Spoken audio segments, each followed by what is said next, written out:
وصال سے منع کر دیا کہ آپ اکٹھے 3-4 روزے رکھیں. یہ نبی علیہ السلام کی خصوصیت ہے. ہمارے لیے یہی ہے کہ ہم نے روزہ کھولنا ہے اور پھر اگلی سحری میں نیا روزہ رکھنا ہے. رہا صوم الدہر کا مسئلہ کہ روزانہ کوئی روزہ رکھے، تو یہ بھی شریعت کے اندر منع ہے. بخاری مسلم میں حدیث ہے کہ نبی علیہ السلام فرمایا جو شخص صوم الدہر رکھتا ہے گویا ایسا ہے کہ وہ روزہ رکھتا ہی نہیں ہے. دیکھیں بالکل الٹی ڈاکٹرائن ہے. وہ بندہ اتنی تکلیف اٹھا رہا ہے اور نبی علیہ السلام فرما رہے ہیں اس کا روزہ ہے ہی نہیں ہے جو روزانہ روزہ رکھتا ہے، کیونکہ اللہ کو یہ روزہ منسوخ جو ہے وہ مقصود نہیں ہے نا. بخاری مسلم میں ایک بڑی مشہور حدیث ہے، بڑی ڈیٹیل، کہ نبی علیہ السلام ایک دفعہ گھر نہیں تھے تو 3 اصحاب آپ کی غیر موجودگی میں آپ کو ملنے کے لیے آئے. تو نبی علیہ السلام تو موجود نہیں تھے، تو انہوں نے پردے میں امہات المومنین سے گفتگو کی اور پوچھا کہ نبی علیہ السلام ہفتے میں کتنے روزے رکھتے ہیں، روزانہ رات کو کتنا جاگتے ہیں. کرتے کرتے ان کو اندازہ ہوا کہ نبی علیہ السلام تو بڑی نارمل لائف گزار رہے ہیں. پیغمبر نارمل ہی ہوتا ہے نا، اب نارمل تو پھر صوفیاء ہوتے ہیں یا بابے ہوتے ہیں اور کہانیاں کرانے والے ہوتے ہیں، کیونکہ پیغمبر نے تو رول ماڈل بننا ہے امت کے لیے، تو اس میں اب نارملٹی تو نہیں ہوگی. تو انہوں نے آپس میں گفتگو کی، ہاں نبی علیہ السلام تو بخشے بخشائے ہیں، ان کو کیا ضرورت ہے. ایک نے کہا میں روزانہ پوری رات نفل پڑھا کروں گا، دوسرے نے کہا میں روزانہ روزہ رکھوں گا، تیسرے نے کہا کہ میں شادی نہیں کروں گا، یہ جھنجھٹ ہی نہیں پالوں گا. یہ کہہ کے وہاں سے چلے گئے. شام کو نبی علیہ السلام واپس آئے تو شکایت کی گئی کہ جی آپ کے محبین آئے تھے اور وہ یہ ماشاءاللہ یہاں پہ نیتیں کر کے چلے گئے ہیں. تو نبی علیہ السلام فرمایا بلاؤ ان کو. بلایا، آپ نے بلا کے ڈانٹا اور سب سے پہلا جملہ بولا اللہ کی قسم میں تم سب سے زیادہ اللہ کا تقوی رکھتا ہوں، یعنی مجھ سے زیادہ نیک تو نہیں ہو تم، اور میں رات کو نماز پڑھتا بھی ہوں، سوتا بھی ہوں، اور میں روزہ رکھتا بھی ہوں، چھوڑ بھی دیتا ہوں نفلی روزہ، اور میں نے شادی بھی کی ہوئی ہے. النکاح سنتی فمن رغب عن سنتی فلیس منی، نکاح میری سنت ہے، جس نے میری سنت سے اغراض کیا اس کا مجھ سے کوئی تعلق ہی نہیں ہے. تو آپ اندازہ کریں کہ اس میں آپ کو روزانہ روزہ رکھنے کو کنڈیم کیا جا رہا ہے. پھر بخاری مسلم دونوں میں حدیث ہے کہ عبداللہ بن عمر بن عاص کی شکایت لگائی گئی نبی علیہ السلام کو. آپ نے عبداللہ بن عمر بن عاص کو بلوا کے کہا کہ عبداللہ میں نے تیرے بارے میں سنا ہے کہ تو روزانہ رات کو جاگتا ہے اور روزانہ روزہ رکھتا ہے. یا رسول اللہ، وہ سمجھ لگے کہ مجھے کوئی نشان حیدر ملنے لگا ہے. آپ نے فرمایا کہ روزانہ رات کو جاگے گا تو تیری آنکھیں اندھی ہو جائیں گی. یہ تو بزرگوں کا کام ہے کہ وہ 40 رات تک عشاء کے وضو سے فجر پڑھیں. تو کوئی بزرگ تو نہیں ہے، تو انسان ہے، تو مؤمن ہے. یہ تو بزرگوں کا کام ہے. یہ میں ساتھ ساتھ انجینئرنگ بھی کر رہا ہوں، تبھی آپ کو پتہ چلے نا کہ بابوں کا دین اور ہے اور کتابوں کا دین اور ہے. اور امام بخاری نے ان احادیث کے اوپر باقاعدہ باب باندھا ہے کہ پوری رات جا کے عبادت کرنا مکروہ ہے. اور آپ کہتے ہیں کہ فلاں بزرگ نے 45 سال تک عشاء کے وضو سے فجر پڑھی، فلاں نے 40 سال تک پڑھی، اور امام بخاری ان حدیثوں سے لکھ رہے ہیں مکروہ. تو آپ ساتھ یہ بھی بتایا کریں کہ وہ بڑے مکروہ کام کر دے رہے ہیں، فضیلت نہ بتایا کریں، ان کا مکروہ ہونا بتایا کریں، کراہت والے کام کیے انہوں نے. تو آپ نے فرمایا روزانہ رات کو جاگے گا آنکھیں اندھی ہو جائیں گی. تیری آنکھوں کا بھی تجھ پہ حق ہے، تیرے جسم کا بھی تجھ پہ حق ہے، تیری بیوی کا بھی تجھ پہ حق ہے. تو پوری رات نہ جاگا کر، تھوڑے عرصے کے لیے جاگ، پھر سو جایا کر، نیند پوری کیا کر، اپنی بیوی کے پاس بھی جایا کر. اور تو روزانہ روزہ رکھتا ہے تو نبی اسلام فرمایا کہ جو روزانہ روزہ رکھتا ہے نا وہ تو گویا ایسا ہے کہ اس نے روزہ رکھا ہی نہیں. وہاں پہ آپ نے فرمایا تھا.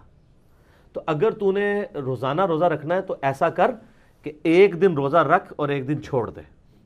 یہ داودی روزے ہیں کہ حضرت داؤد علیہ السلام بھی ایک دن روزہ رکھتے تھے، ایک دن چھوڑتے تھے، ایک دن روزہ رکھتے تھے، ایک دن چھوڑتے تھے.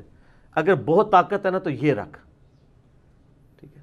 اور پھر دوسری حدیث بخاری مسلم میں آتا ہے کہ نبی علیہ السلام فرمایا کہ مہینے میں 3 تو روزے رکھ لیا کرو، گویا ایسا ہی ہے کہ تم نے ہمیشہ کے روزے رکھ لیے. اور صحیح مسلم میں حدیث ہے جو رمضان کے روزوں کے بعد 6 روزے شوال کے رکھ لے وہ ایسا ہے گویا وہ ہمیشہ روزہ رکھنے والا ہے. صوم الدہر ہے، وہاں بھی صوم الدہر کے سر اسی وہ والے ہیں، اسی بڑے شعار ہیں. ہم شوال کے 6 روزے رکھ لیتے ہیں اور ہم صوم الدہر ہم بھی ہیں. یہ تو ایفرٹ کی بات ہے نا. آپ زیادہ ایفرٹ پٹ کر کے جو ثواب کماتے ہیں، ہماری تھوڑی سی ایفرٹ سے، کیونکہ ہم علمی کتابی مسلم ہیں نا.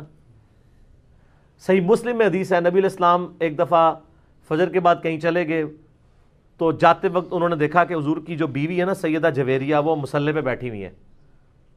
نبی علیہ السلام کافی دیر بعد سورج خوب چڑھ گیا تو واپس آئے تو وہ ابھی تک ادھر بیٹھی ہے. آپ فرمایا تو صبح سے بیٹھ کے عبادت کر رہی ہے یا رسول اللہ؟ آپ فرمایا تو صبح سے بیٹھی ہے اور میں نے 4 کلمات صرف 3 دفعہ پڑھے ہیں, تجھ سے زیادہ ثواب مجھے مل گیا. سبحان اللہ وبحمدہ عدد خلقہ ورضا نفسہ وزنۃ عرشہ ومداد کلماتہ. یہ کلمات میں نے 3 دفعہ پڑھے ہیں, تجھ سے زیادہ ثواب کما لیے. سر ہم شوال کے 6 روزے رکھ کے رمضان کے بعد پورے سال کے روزے رکھ لیتے ہیں. آپ کو زیادہ شوق ہے آپ ہر مہینے 3 روزے رکھ لیں, وہ آپ 36 رکھ کے کمائیں گے, یہ 6 سے کما لیں گے. اور اگر آپ مہینے میں 8 روزے رکھیں, ہر جمعرات اور سوموار کا, یہ بھی سنت ہے. اور یہاں پہ آپ نبی علیہ السلام تو پوری امت کے لیے رول ماڈل ہے نا, آپ نے ہم جیسے کمزور لوگوں کے لیے بھی فارمولے رکھے ہوئے ہیں ہمیشہ کا روزہ رکھنے کا. تو وہاں آپ نے فرمایا تھا کہ داؤدی روزے رکھو, اور پھر فرمایا کہ میں نے سنا ہے کہ تو جو ہے وہ قرآن پاک بھی کثرت سے پڑھتا ہے. تو نبی علیہ السلام فرمایا کہ تم اس طرح کیا کرو, مہینے میں 1 قرآن پڑھا کرو. انہوں نے کہا یا رسول اللہ صلی اللہ علیہ وسلم میں اس سے زیادہ طاقت رکھتا ہوں. تو آپ فرمایا تم اس طرح کرو, پھر 7 دنوں میں 1 قرآن مکمل کر لیا کرو. یہ بخاری مسلم دونوں میں, مشکات میں بھی آپ کو روزوں والے چیپٹر میں حدیث مل جائے گی. 7 دن کا آپ نے فرمایا کہ اس میں 1 قرآن مکمل کرو. تو آپ تو فضائل اعمال میں لکھتے ہیں ایک بزرگ روزانہ 8 قرآن پڑھتے تھے. وہ 8 قرآن میں نے بتا دیے کیسے پڑھتے تھے, وہ مسلم شریف کی حدیث ہے. سر یہ آپ حدیث بھی سنیں, بڑی اسٹانشنگ ہے. صحیح مسلم میں حدیث ہے, نبی علیہ السلام فرمایا تم میں سے کوئی طاقت رکھتا ہے کہ روزانہ 1/3 قرآن پڑھ لے؟ صحابہ نے کہا یا رسول اللہ ہمارے اندر کہاں سے طاقت اتنی ہو سکتی ہے, یہ تو بزرگوں کا کمال ہی ہو سکتا ہے. یہ اگلا جملہ میں بول رہا ہوں, یار صحابہ کہہ رہے ہیں کہ 1/3 قرآن کون پڑھ, یہ سر مسلم شریف ہے, یہ کہانیاں شریف نہیں ہے. صحابہ کہہ رہے ہیں یا رسول اللہ 1/3 قرآن کون روزانہ پڑھ سکتا ہے, کس میں طاقت ہوگی؟ تو آپ فرمائے تم کیا 3 دفعہ سورہ اخلاص نہیں پڑھ سکتے؟ سورہ اخلاص پڑھنا 1/3 قرآن کے برابر ہے. تو 3 دفعہ سورہ اخلاص پڑھ لو تو پورا قرآن ہے, 1 دفعہ پڑھ لو تو 1/3 قرآن ہے. تو سر یہ جو بابے کہانیاں کراتے رہے آپ کو 8 قرآن والی, تو یہ تو پھر صحابہ سے بھی آگے نکل گئے نا. وہ کوئی نہیں سر 8 قرآن کوئی نہیں پڑھ سکتا. میرا ایک کلپ تیار ہے انشاءاللہ, اس کا عنوان یہ ہے فضائل اعمال میں کہانیاں. وہاں ہم نے JPG بھی لگایا, 8 قرآن 3 قرآن, میں نے انجینئرنگ بھی اس کی ہے پوری. پھر وہ باتیں پچھلی دفعہ رپیٹ کر چکا ہوں, اب دوبارہ نہیں کرتا. مجھے بائی چانس یہاں پہ یاد آیا, تو حضرت عبداللہ بن عمر بن عاص کو نبی علیہ السلام فرمایا 7 دنوں میں 1 قرآن پڑھو. یا حد ہے نا, تو ترمذی میں حدیث ہے کہ جس شخص نے 3 دن سے کم میں قرآن ختم کیا اس نے قرآن فہمی میں سے کچھ بھی حاصل نہیں کیا. اور یہ کن کو حضور کہہ رہے ہیں؟ صلی اللہ علیہ وسلم, صحابہ کو جو عربی جانتے تھے. عربی جاننے والا 3 دن سے کم میں قرآن ختم کرے تو وہ قرآن فہمی میں سے حصہ نہیں لکھتا. اور جو بابا روزانہ 8 قرآن پڑھے, یا لمون تعلمون, یہی پھر پڑھتا ہوئے گا نا.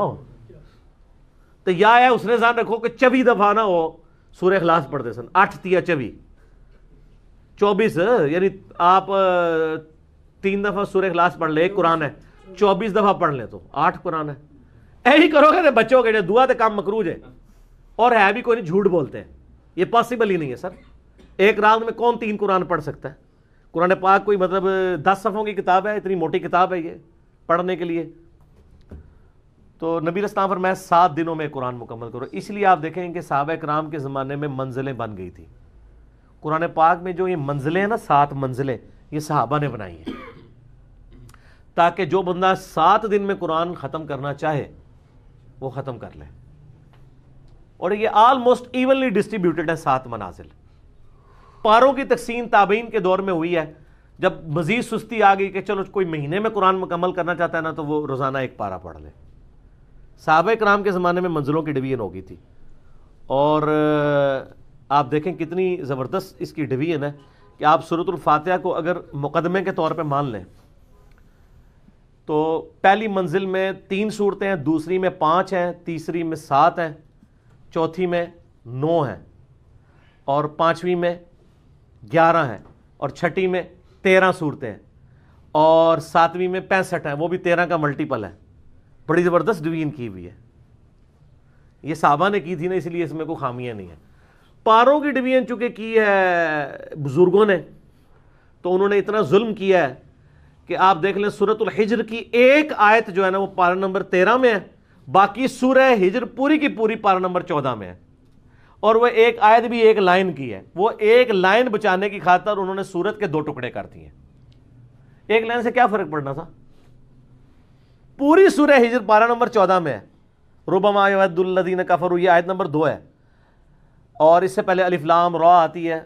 وہ چھوٹی سی ایک آیت جو کہ آپ سمجھ لیں ایک لائن کی ہے، وہ انہوں نے پارہ نمبر 13 کے اینڈ میں رکھی ہے، اور پارہ نمبر 14 کا سٹارٹ آیت نمبر 2 سے کی ہے۔ اس قسم کی آپ کو اور بھی سورہ ہود میں دیکھ لیں، چاند کی آیات جو ہے نا وہ پارہ نمبر 11 میں، باقی پوری سورہ ہود پارہ نمبر 12 کے اندر ہے۔